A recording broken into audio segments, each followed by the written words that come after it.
किताबों और रिश्तों को सलामत रखने के लिए उनको वक्त देना होता है, वरना दीमक ना सिर्फ किताबों को बल्कि रिश्तों को भी ख़त्म कर देती है। किसी पर भी आपको हमेशा रखने का दबाव मत डालें।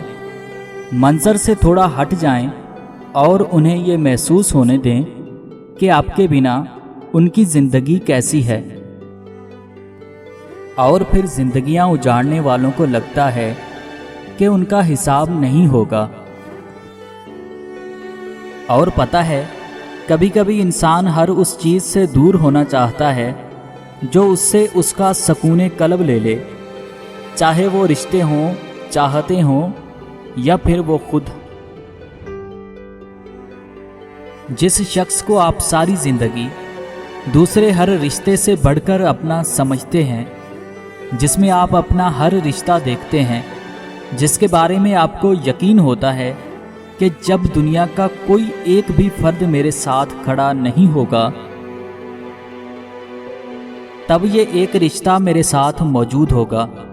एक दिन आपको अचानक उसी रिश्ते के बारे में पता चले कि वो झूठ था, फरेब था, वो बेतहाशा मोहब्बतें दरअसल बेतहाशा नफ़रतें थी, और ये बताए भी खुद आपको वही रिश्ता, वही शख्स, तो अपने पैरों पर खड़ा रहना नामुमकिन नज़र आने लगता है।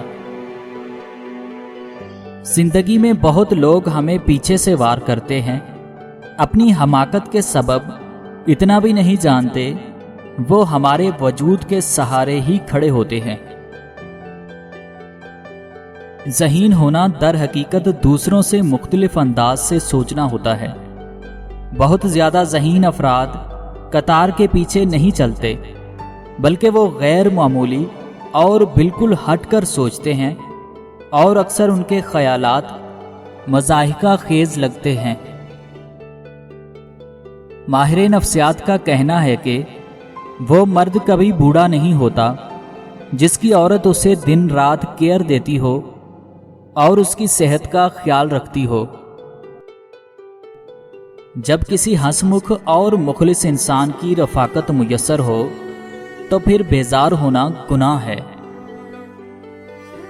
परवरदिगार आलम आपको हर उस नेमत से सरफराज फरमाए जिसमें आपके लिए खैर व बरकत हो, इज़्ज़त व वक़ार हो, राहत व सकून हो, सेहत व तंदुरुस्ती हो, तरक्की व खुशहाली हो और दुनिया व आखिरत की भलाई हो।